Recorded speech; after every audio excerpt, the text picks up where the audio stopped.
It is your Gold TA 70s chick here with a surprise today, a nice 3-for-1 I have today.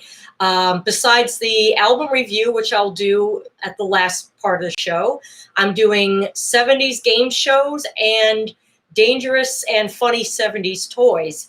I hope everyone had an awesome Labor Day. And let me see here, to start off with, like I said, I'm going to do dangerous 70s toys. And like I said, some of them were, there's a few that were really hilarious, but also dangerous at the same time. So let's get into this. It's another hot day in Florida, and we've had a little bit of rain. Thank goodness it's only been maybe, I don't know, half hour at a time, because I'm going to Isla Morada this weekend, Saturday through Monday, and I'm praying that we have a nice time down there, which we should, because a lot of times, one thing I have to say we are lucky about is we've never, hardly ever been to the Keys when it was raining. So the record hasn't been broken, and I'm looking forward to Key West after Thanksgiving especially. So okay, we're going to go ahead and let's talk about some of the dangerous 70s toys. One of them I don't really remember much of, and it was called Clackers. They were called Clackers. And they went by many names, really some funny names. They went by, it was in the late 60s and early 70s. They went by Clankers, Click Clacks, Knockers, Bonkers, and Kerbangers.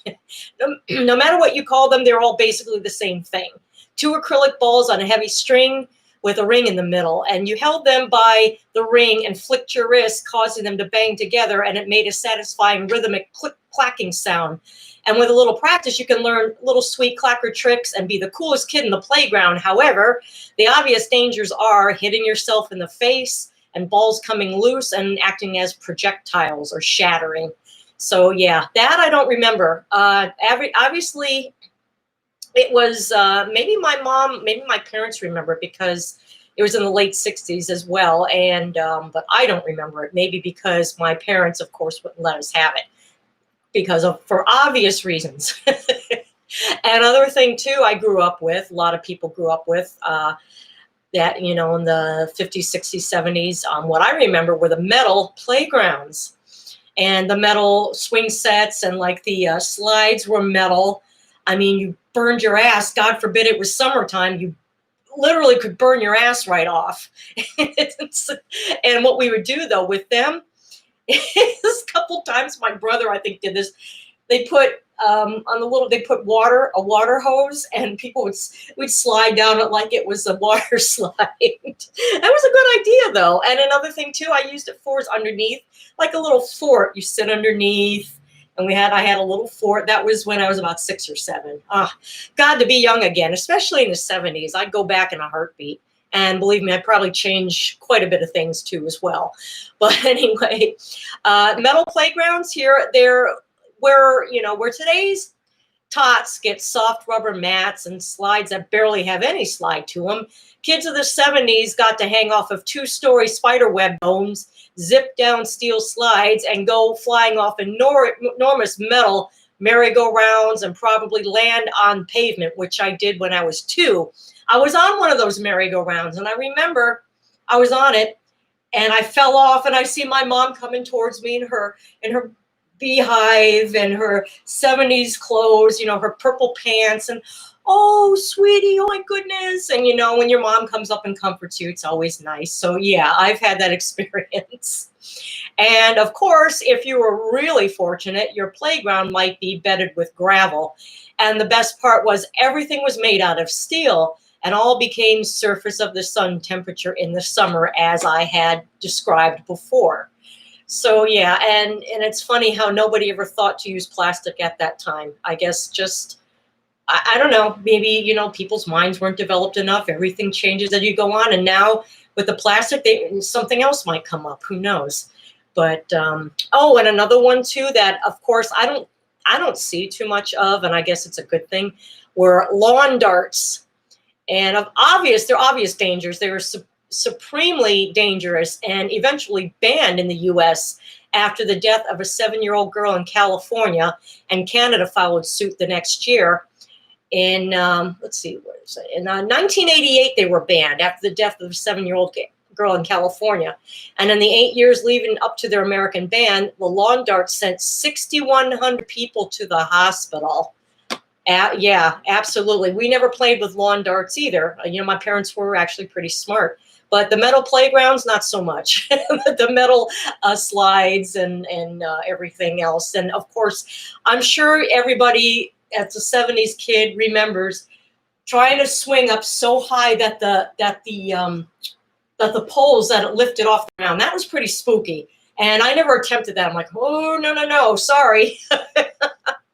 And another dangerous toy, another one too, that I don't really remember much of either, but some of you hardcore bikers, bike riders, motocross, or did the bike pop wheelies. It started in the late 1960s, and they were called muscle bikes or wheelie bikes, and they became a must-have for middle schoolers.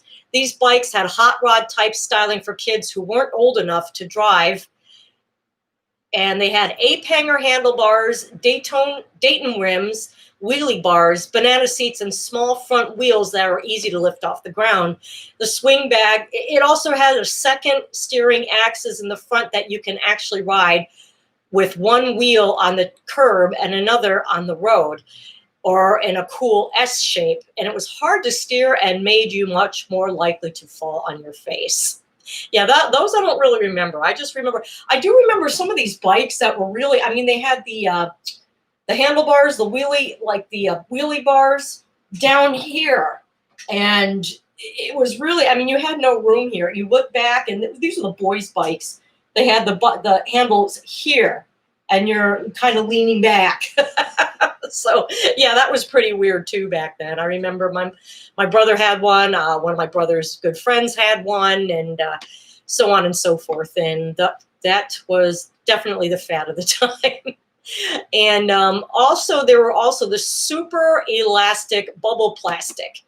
And it really didn't care the risk of physical trauma, so it didn't seem dangerous, but you would put a ball of the viscous goo on the end of a straw and a blow, and it turns the goo into some sort of balloon or a bubble. And the problem was, of course, it was made out of polyvinyl acetate and acetone, which could give off a lot of noxious fumes, and those fumes would gather in the straw, and kids who inhaled them would have a variety of symptoms ranging from dizziness to involuntary twitching.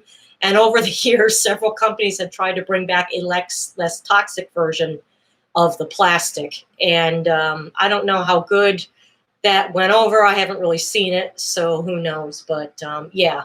So, and there was also another thing I never had, because we really didn't have a backyard. We could have used it if we didn't have the pool. Of course, we could have used this, but I guess everybody, having a pool is really the in thing and, the American thing to do. But of course, slip and slides. And there's really no explanation really needed for this. But people would, it's a tempting way to cool off when the temperatures soar.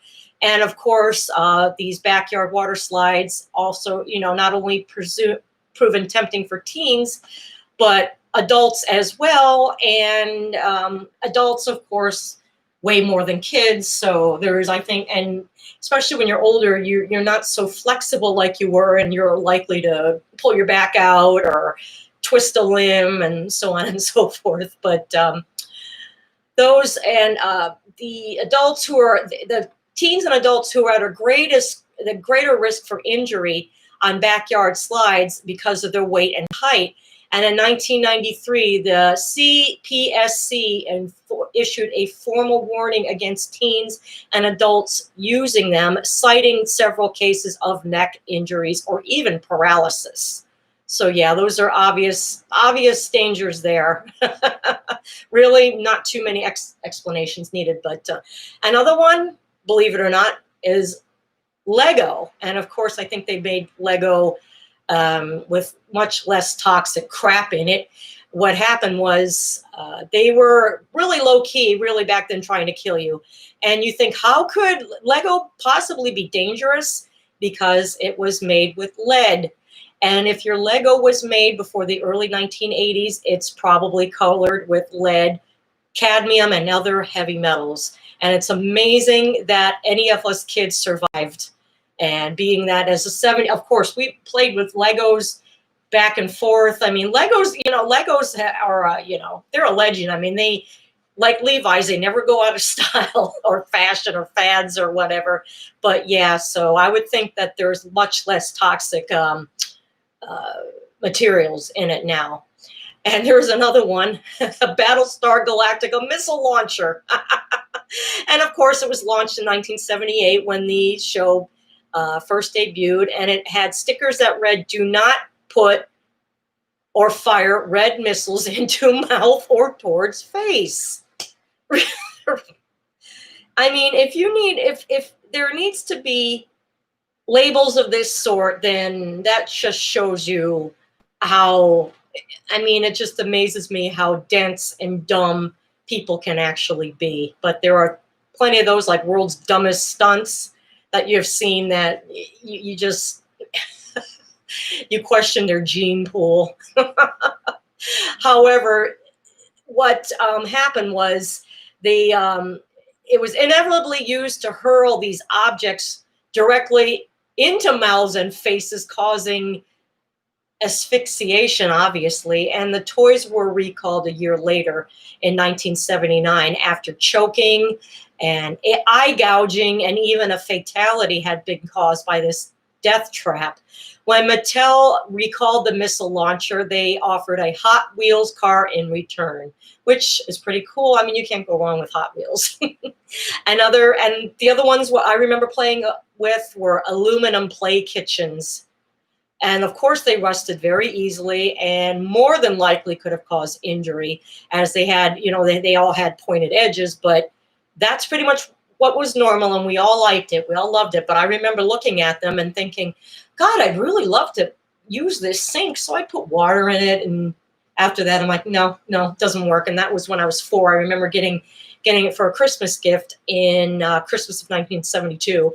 And I remember that my brother was, how old was he at the time?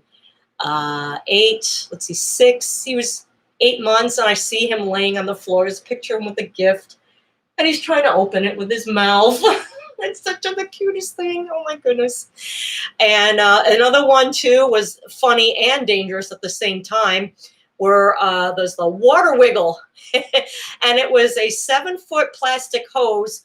You attach it to you put a 7-foot plastic hose and you attach it to an aluminum water jet nozzle, which has a plastic head over it.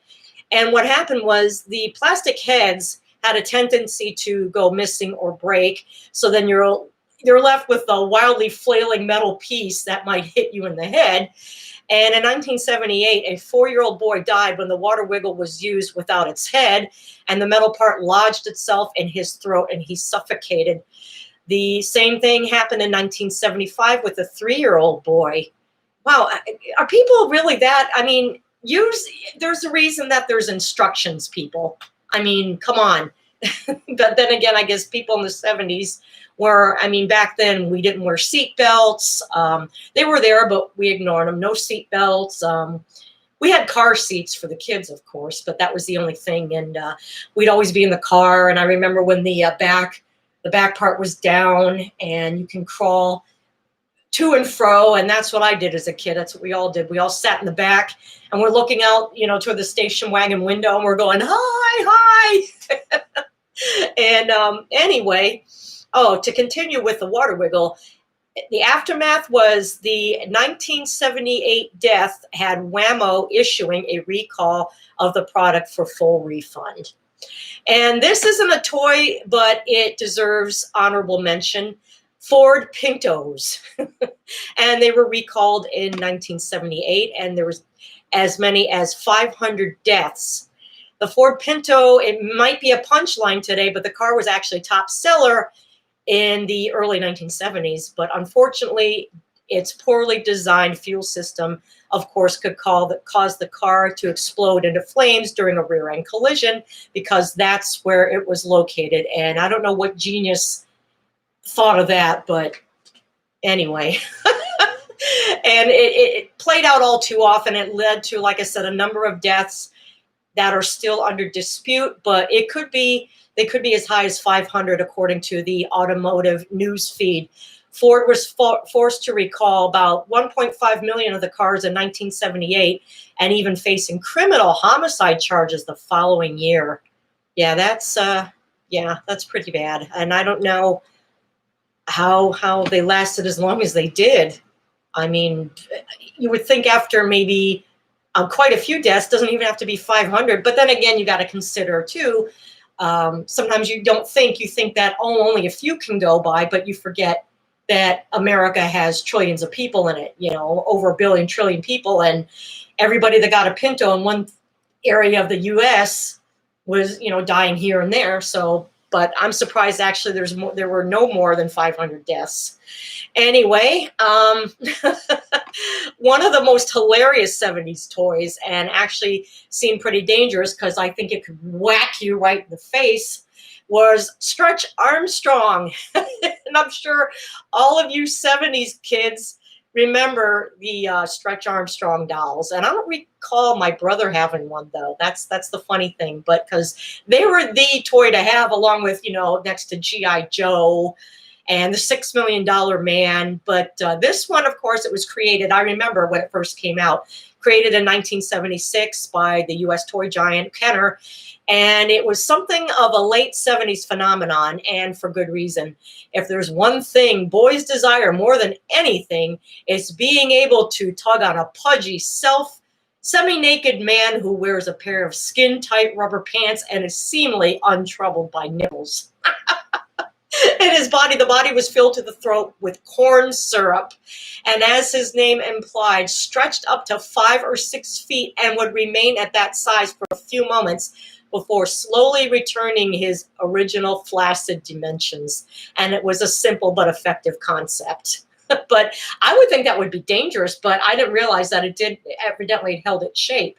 But, you know, we learn something new every day. And actually, supposedly, Netflix is preparing to launch a new Stretch Armstrong TV animated series. You know, who knows who will watch it, of course. I think it would be popular among the adults, you know, that are my age, like they're in their 50s and or even 60s, that would probably watch that, give it a spin. So, I mean, it would be interesting to watch, really. And of course, there was Silly String, and I'm not sure, I think it's still in existence, you know, Silly String, but it had really noxious fumes, so you had to, of course, be careful not to inhale it. But we all know what Silly String is, and it's used for Mischief Night. And as a matter of fact, that Silly String always reminds me of Martha Moxley. Right before her death in 1975, it was Mischief Night, and they all used it. You know, they're gonna, you know, egging houses, and of course they did that. And then, of course, the inevitable happened. Michael Skakel got jealous because she was being wrapped up in the charms of his brother Tommy.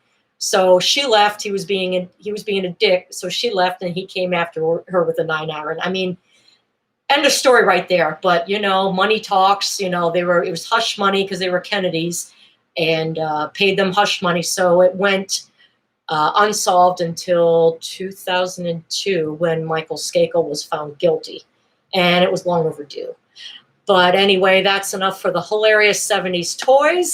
Hey, how you guys doing? I didn't see you guys there because I got my notes in front of me. Yeah, I admit it, I got notes here, but you know, it helps with everything. And I'm, you know, a lot of people, okay, I gave away my secret here. I don't know if you can see. Can you see these here when I move them around?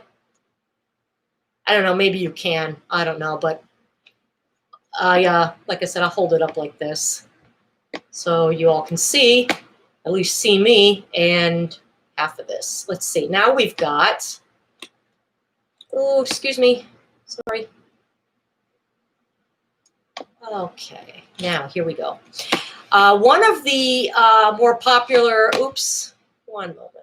One of the most popular game shows in the 70s, it started in actually 1956, and it was called Dialing for Dollars. And if you heard the Janis Joplin song Mercedes-Benz, she says, dialing for dollars is trying to find me. And I wait for delivery, it's day until 3.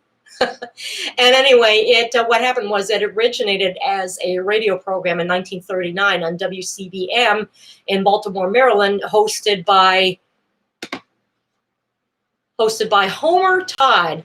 With the advent and rise of commercial television and broadcasting in the U.S. during the late 1940s and 1950s, the format switched to television and was franchised nationally as a popular low-budget way to fill local market any airtime, especially in the late mornings. And the program's usual format had the host, which is a local television personality, announce a certain password to the audience at the beginning of the program. On most stations, the count and the amount.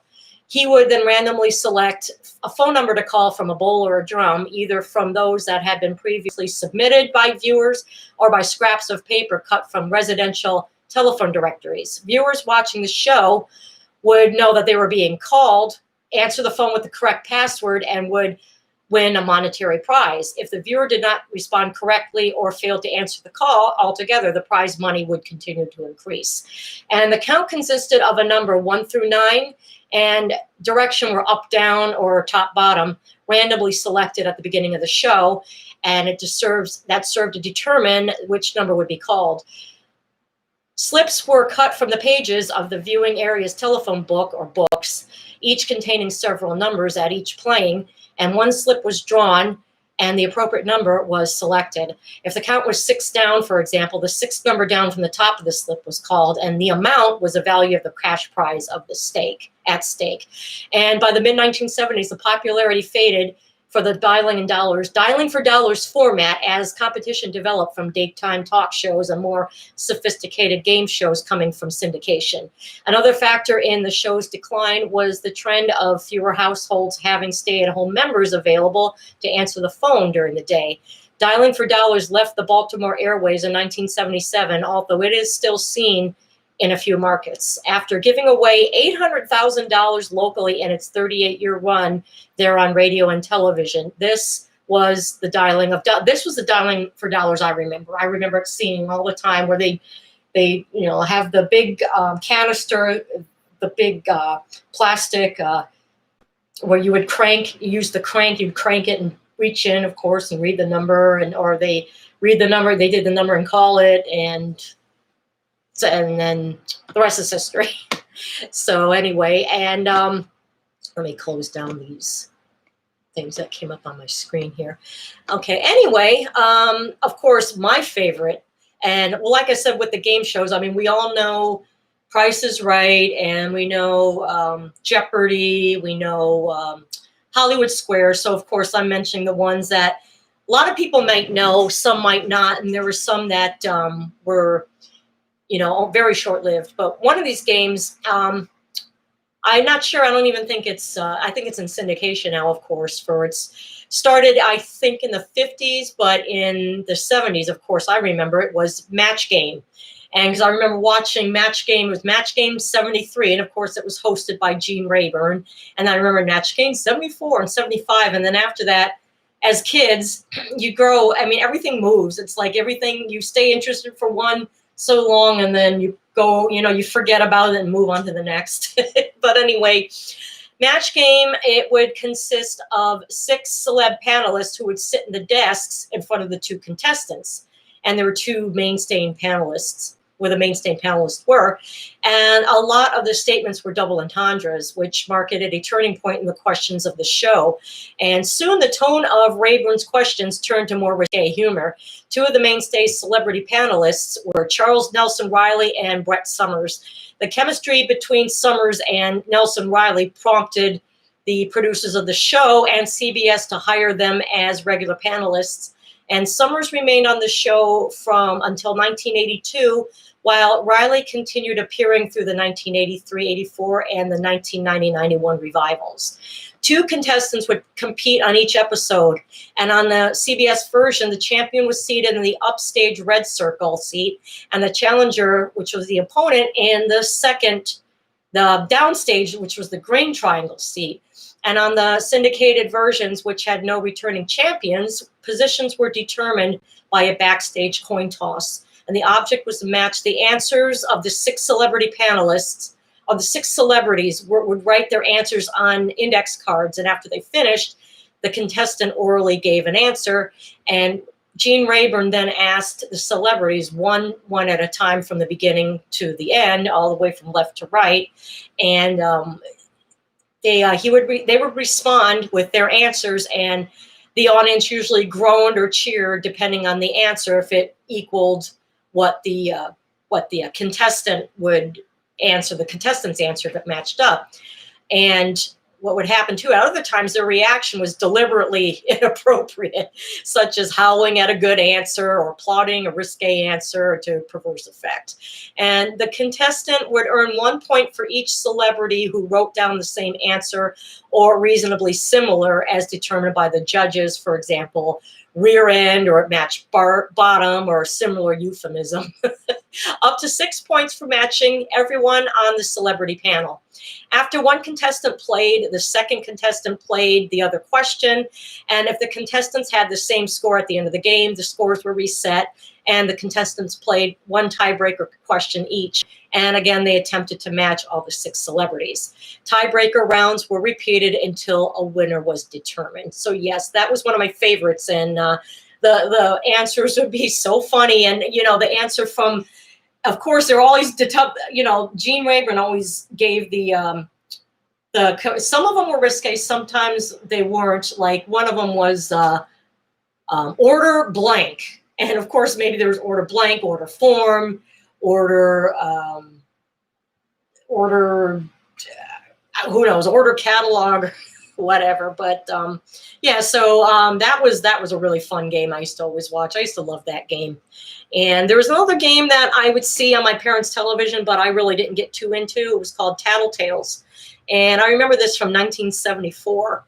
What had happened was Bert Convy was the host of this show. And what would happen, the show would consist of 2 parts. One was a desk behind which 3 players could sit, and the other was a small isolated area in the rear left corner of the stage, which was used to keep the other players isolated. And there was a sliding wall that covered the seating, and during the gameplay, and each player had a set of headphones to block out any noise from the other side of the wall. And usually the game would begin with the husbands isolated and the wives on stage, and then vice versa. When needed, the offstage players would appear on monitors in front of their spouses. And so the spouses would be sitting in the seat, and you see the TV screen with the husbands or wives with the headphones on their heads. And what would happen, the studio audience was divided into 3 color-coded sections. There was red and yellow, and the yellow one, Convy nicknamed, he was known to call it the banana section. Why, I don't know. And so it was the red, yellow, and blue. And in each section of 150 audience members that rooted for one celebrity couple. And audience members in each section divided the money, their respective couples that won, they would divide the money. And the couple with the most money at the end of the show won the game, and earning their section as a $1,000 bonus. In the event of a tie, these sections would split the bonus, and a member of the winning section or sections were also randomly drawn to win additional prizes. Audience members received their winnings and checks distributed as they left the studio.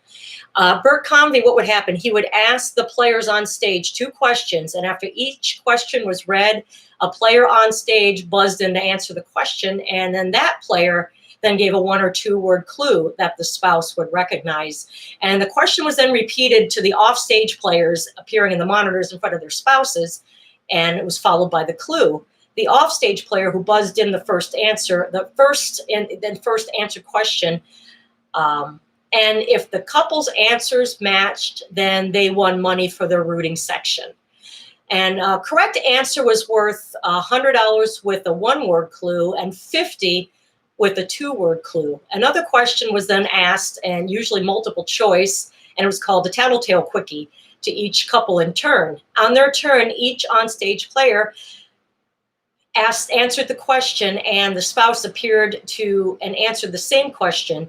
If the answers matched, the team won $100, and the players would change places in the second round. So that's a bit confusing. I guess to sum it up, I guess it was a husband and wife, you know, they were isolated, and you know, of course, almost like match game, although it was between the husband and wife, the spouses, and if their answers matched, then they would win money for that team. So it was a celebrity couple, 3 celebrity couples, and 3 divided audiences and color codes. So the contestants would win the audience that money, and then of course they would go, like I said, at the end of the show, they would go to receive their check. So, whew, man. And there were some that were less known. There was another show that I remember seeing. It was called Crosswits, and this was another celebrity-oriented game. And let me well, I need a drink of water. Sorry. Oh, and I didn't even put my mister on. Maybe that's why I couldn't concentrate. Okay, here we go, mister. Are you on? Yeah, there it is. I got to clean it out. But, yeah, my ever-present bubbly water.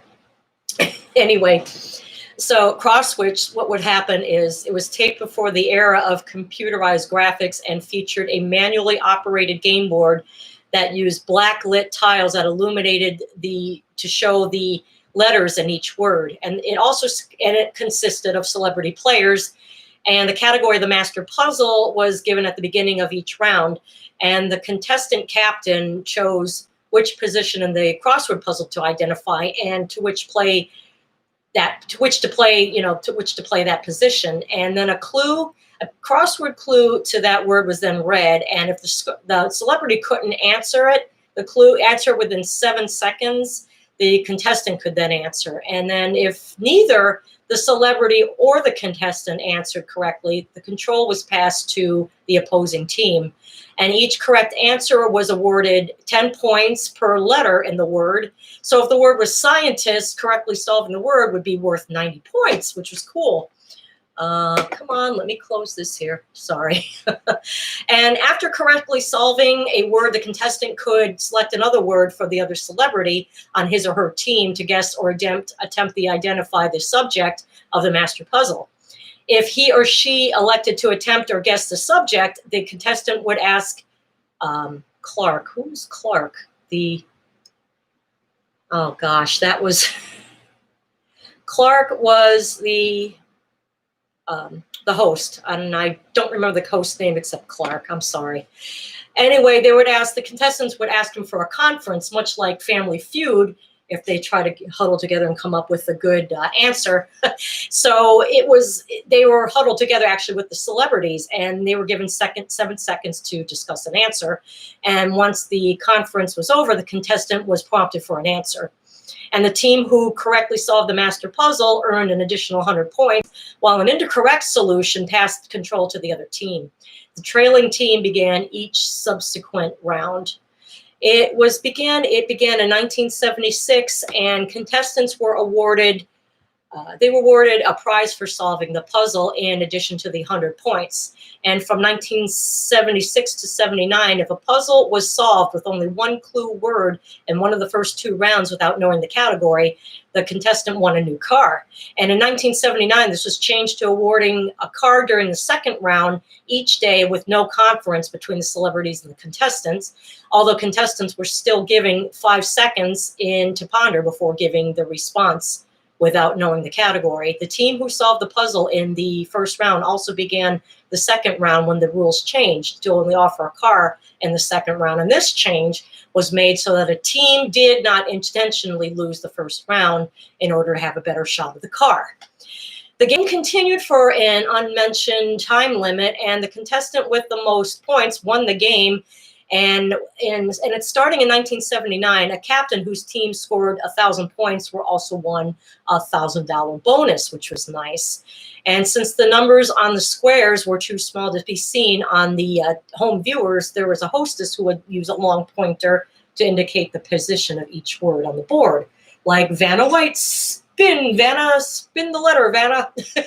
So, yeah, I know. I have a dry sense of humor. My sense of humor is usually better when I'm out off camera, believe it or not. But I still like to give these shows because I love the 70s and, love to mention things growing up. And I know there's probably a number of people that out there that would love to actually listen to me give opinions and facts, and mention facts on a lot of these game shows, toys, music, you name it. So that was, I remember watching Crosswits. I remember that being, and another one I remember seeing was Tic-Tac-Doe. And it originally debuted in 1956, and there was a new version in the 70s.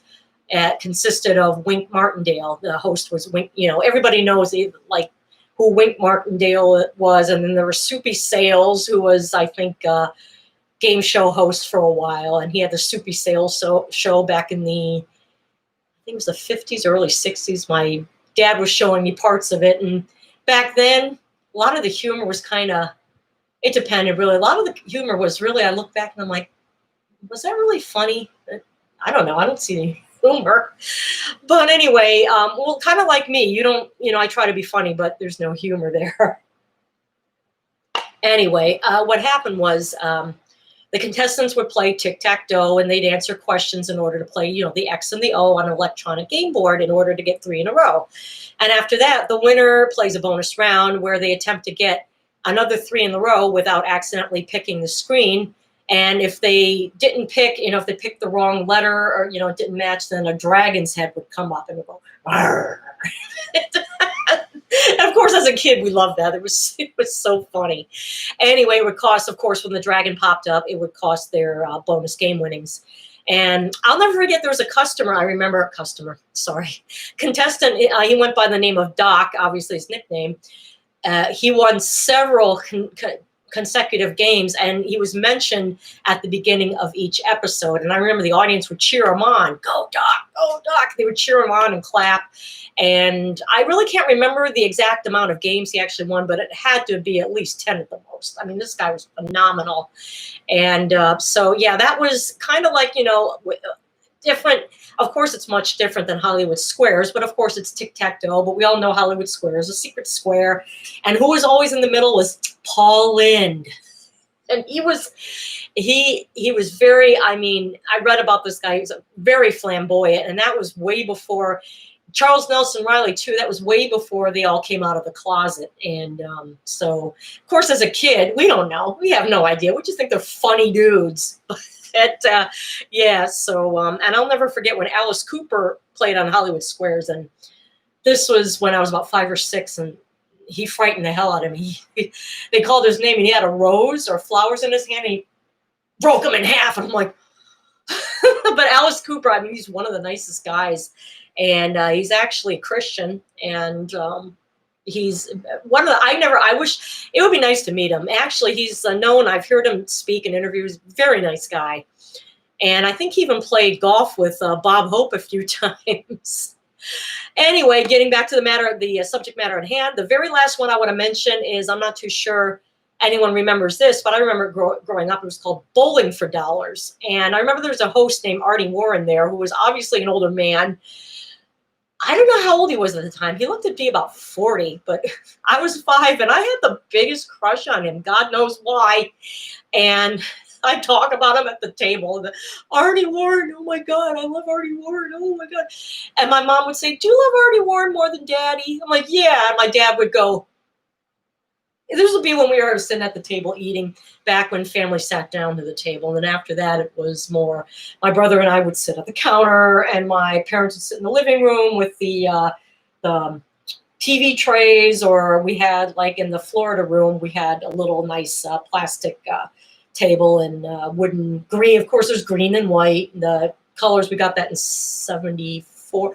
I think it was 1975 we got that. Yeah, so anyway, getting back to Bowling for Dollars, the contestants were interviewed for a few minutes, and the audience camera would cue as the contestant pointed out who they brought along with, like their brother, wife, son, and whoever, sister, cousin. And the contestant was then instructed to pick up a pen pal postcard sent in by viewers. And the name of the card was read aloud by the host. And These allowed a viewer at home to participate in the game on TV. And whatever the contestant won, the pin pal won also, even though in many markets, the jackpot was split between the two of them. And the contestant would receive $1 for each pin knockdown, and a strike or a spare awarded $20. And the best part of the game was a jackpot awarded to bowler who got 2 consecutive strikes, and it would start at $200, $300, or $500, and increased $20 each time it was not hit. And the Detroit edition awarded prizes such as a dinner for 2 at a local restaurant. And if there was 1 spare, there'd be 2 pizzas at a pizza joint called Buddy's Pizza. And if the contestant only got 1 strike, they would pick a pin from the pin board for a prize from a local jewelry store.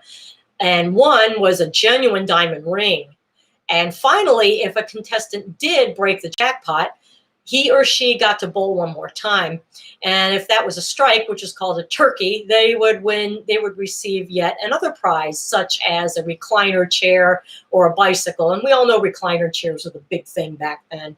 I don't know too many people that have recliners anymore. Maybe they do, maybe they don't, I'm not sure. But that was a big thing back then.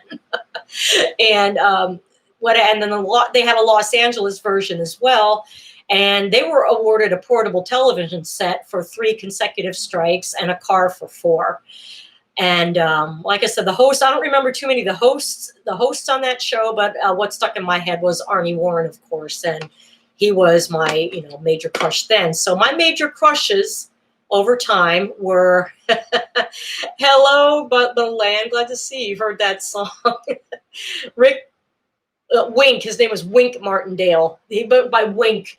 And what was his real name? Oh, gosh, I don't know. But he went by Wink, not Rick, Wink. Which imitation lead that you like to do? I don't know, because like I said, I couldn't see the chat room because I was trying to read off cue cards, and I didn't do very well. But I tried. Anyway, let me relax a little bit. Whew, let me take another sip of water here. And now to discuss what I usually do in my half-hour album reviews. Today is going to be, let me get this up here. What the heck happened? Okay, hold on. Oh, this one. I'm sorry. Pardon me. I know I look really stupid right now, but that's par for the course. So anyway, I'm going to go ahead and get my glasses out for this one. So anyway, the album review in hand was Traffic's John Barleycorn Must Die, 1970, released in 1970. And this is one of their finer albums. It went to number 5 on the Billboard chart when it was released. And it marked the band's comeback after a brief disbandment in 1969. Very short. What happened was in late 1968, Traffic disbanded, and at the beginning of 1970, after the demise of Blind Faith, who I covered last week, which, like I said, it was unfortunate because supergroups never last that long, but it was supposed to be actually a Steve Winwood project, a solo album called Mad Shadows, but he began to record it with a few songs, but he was yearning for like-minded musicians to accompany him, and he invited his ex-band members back, and it was the reformation of the band minus Dave Mason. And so I think it was Jim Capaldi. Let me see who it was. Steve Winwood, Jim Capaldi. Okay, where was it? Anyway, I think it was a 3-piece, and Steve Winwood did a lot. I didn't realize what a multi-talented musician he is. And back then he would do a lot of these songs. He did all instruments, all of them, drums, bass, guitar, and acoustic guitar, organ, percussion. Wow. Not only a good vocalist, but a good multi-instrumentalist as well. Anyway, what happened was they did, most of their albums were leaning more towards a jazz and blues back then, after their psychedelic, of course, and some of the psychedelic was kind of jazzy, but this was more jazz oriented. And I'm going to play some of the songs, of course. And there was an English folk tune that was on there called John Barleycorn Must Die, and I'll explain that song. It, of course, it's an English folk song, and the character of John Barleycorn in the song is a personalization of the important cereal crop called barley, of course, and of the alcoholic beverages made from it, beer and whiskey, of course. And in the song, John Barleycorn is represented as suffering indignities and attacks and death that corresponded to the various stages of barley cultivation, such as reaping and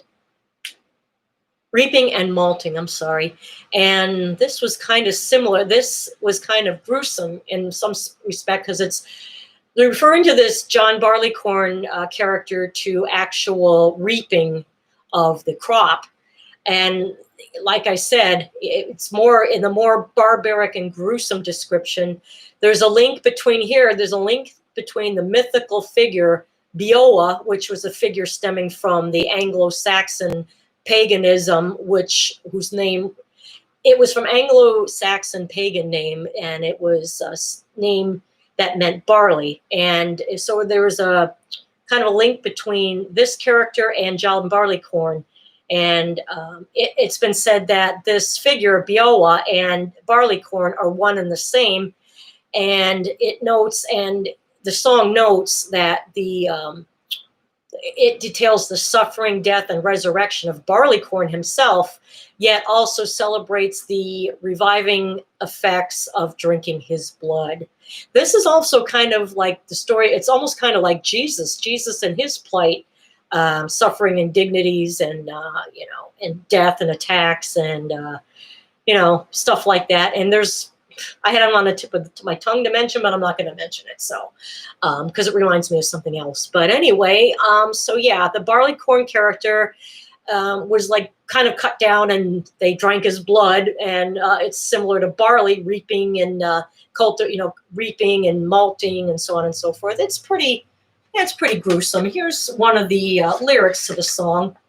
And actually, this song, I hate to say it, but I always skip over because a lot of folk songs don't interest me much for some reason. I'm always used to it's a really great album. Like I said, it had a great showing on the Hot 100, the Billboard Hot 100, and I always skip it. I listened to it once, and it's not that it's a bad song. It's just for me, it just doesn't interest me much. But here's the popular interpretation is the effort of the people to give up the alcohol distilled from barley. But in the last verse, and little Sir John with his nut brown bowl and his brown brandy in the glass, and little Sir John with his nut brown bowl proved the strongest man at last. So I guess the strongest man, maybe being the strongest, maybe the strongest spirit, maybe drinking the spirits, who knows. But yeah, and there's many versions of this song, and they came from Oxfordshire, Sussex, Hampshire, Surrey, and Somerset. And there are estimated to be between 100 and 140 versions. And if Lady Peeps ends up watching this, I'm sure she'll be quite familiar with that. And so without further ado, I'm going to go ahead and play the first song, which is called Glad. And it's a instrumental, and it's played a lot on classic rock stations, or it was.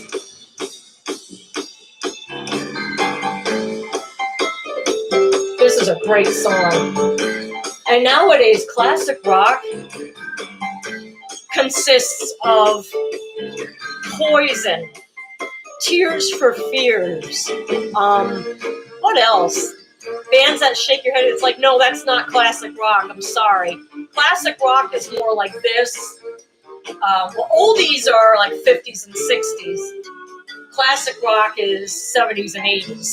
And maybe, and then there's classic. Well, it's funny. I think the term classic rock went out during the 70s and 80s. But this is an awesome tune. I'll let it play. I'm going to play about a minute of each while I sit here and bore you to death with some of the facts. And I'm glad you guys can make it. I'm glad there's one more person in the room here. Let's see here.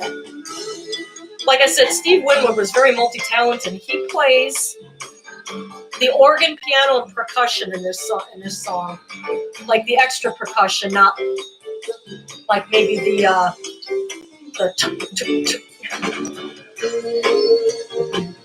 and the drums, of course, there's drums, duh. Don't mind me, I'm just off in my own world. This birth, oh man. I am such a dork. Pardon me, I am such a dork. And I like the ending. The ending, actually, there's a tempo change. Let me go to the ending. I think this song is about 6 minutes. It's 6.5 minutes. Wow, wow, wow. I love that. It's like the electric saxophone. Hopefully you guys can hear this. Instead of a guitar solo, it's a sax solo, a wah-wah sax. Let me get to the end.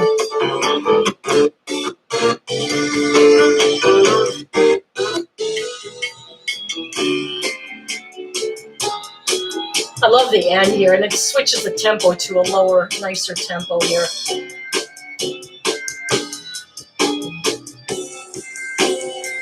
And every time I hear a bass line, I think, God, I gotta practice my bass today.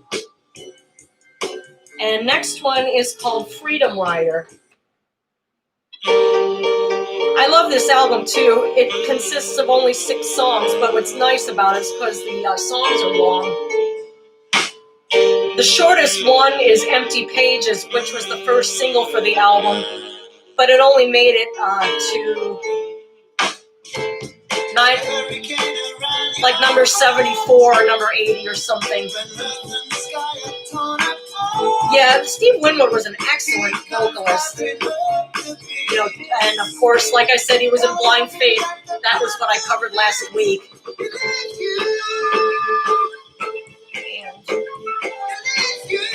And again, he does the organ, piano, vocals, and percussion. In the single, Empty Pages, he does the organ, and he also does the bass guitar and electric piano. Wow, he does, let's see, there's only the drummer that only does, drums, of course. And like I said, he's the multi-instrumentalist, like Paul McCartney. He's like the Paul McCartney of the jazz, rock, psychedelic era. Anyway, let me get to the flute section. Normally, like I said, I don't like flutes, but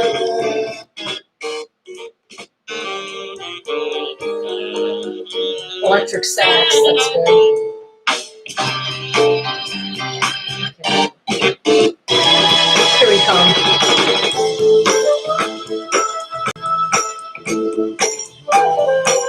Yeah, I usually don't, but in this band, and Jethro Tull is the only time I like flutes, just like I like violins or cellos in Electric Light Orchestra. Or like I said, Papa John Creech from the Jefferson Airplane and Jefferson Starship. I'm sure I've mentioned that several times. And I'm sure you're sick and tired of hearing it by now. But anyway, here's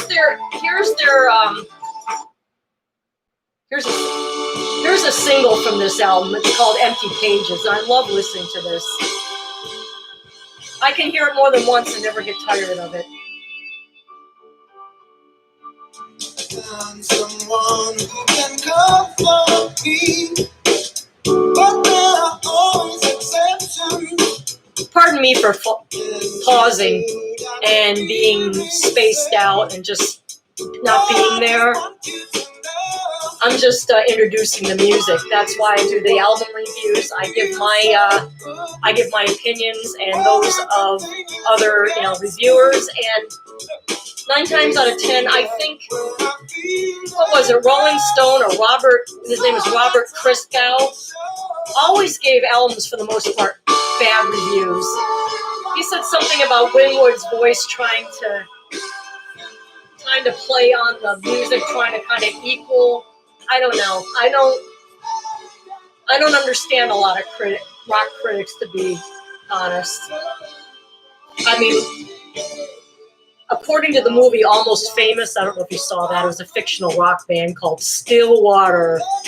And the characters, some of the characters were dumb, like the lead character who played, who was he? He played Cameron. It was based on Cameron Crowe, who wrote for Rolling Stone. And he was just this dorky boy that, I am the enemy. And he fell in love with a groupie called Penny Lane. Anyway, you heard them say that Rolling Stone, because he was trying to write for Rolling Stone, he said that Rolling Stone was the magazine that trashed Derek and the Dominoes' Layla album and trashed every Zeppelin album that ever came out. So, yeah, I don't like Rolling Stone anyway. I don't like it. Paints the band sometimes in a bad way, in a bad light, and I don't know. I just never cared for Rolling Stone. I like some of the covers now. They had some of the best covers, and the artwork on the covers were nice. Next one is called Stranger to Himself, and it's kind of like a country, like the guitar, the acoustic guitar, kind of a little country sounding. And this one, he does the vocals and all the instruments. Fabulous, just fabulous.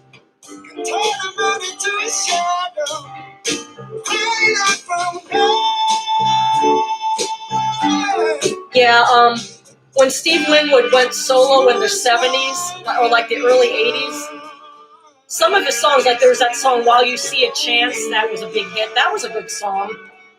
And the title track to his album, Ark of a Diver, was a good one too. But then after that, he just kind of, like, and then he came out with Higher Love in 1986, and there was Roll With It, which, you know, I guess they were good songs, but what I wish he never touched was the song Valerie. It was completely redone, and you know how the watered down drums and the production. God, that scared me. I forgot that guitar solo was like, and I thought it was like something squawking outside or a noise coming from outside. No, guys, there was no LSD in my water, I promise. It's also part of being a Pisces, which I can't stand. So many things wrong with me. My list, my humor, my nervousness.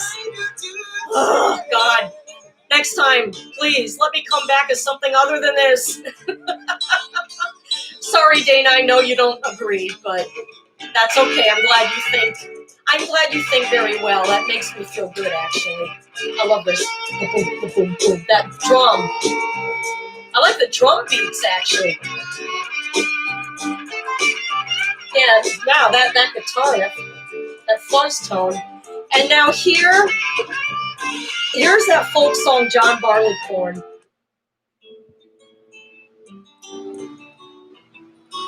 Nice song, it really is. I just never listened to it. I don't know the lyrics.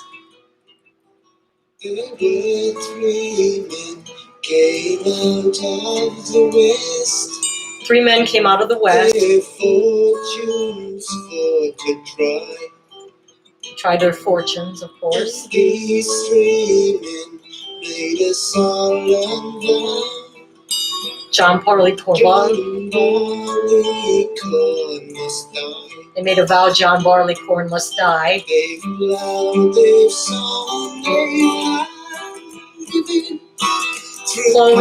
Sown. Basically gathered him, you know, picked him out. These three men made a solemn vow. John Barleycorn was dead. So yeah, and then pretty much reaping and something about skinning. Yeah, pretty gruesome. Anyway, Here's Every Mother's Son. I love this because it's really psychedelic. Like the keyboards, like that organ, clavinet, whatever it is. And again, Winwood does the tire instruments on that. All in all, a good album. If you're new to Traffic, if you want a different, like I said, the more jazzy, this one and Little Spark of High Heeled Boys are two of their best.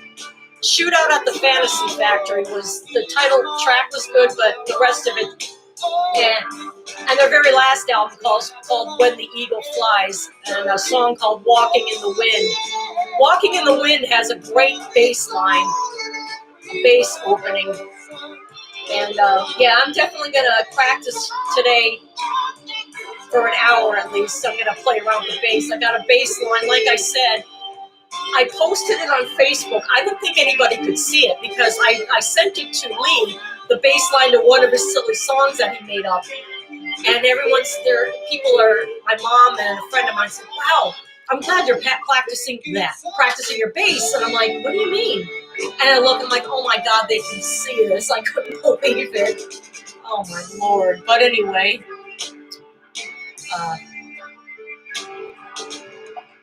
I'm looking outside what I'm doing with my gazebo. It's concrete. It's got a concrete base.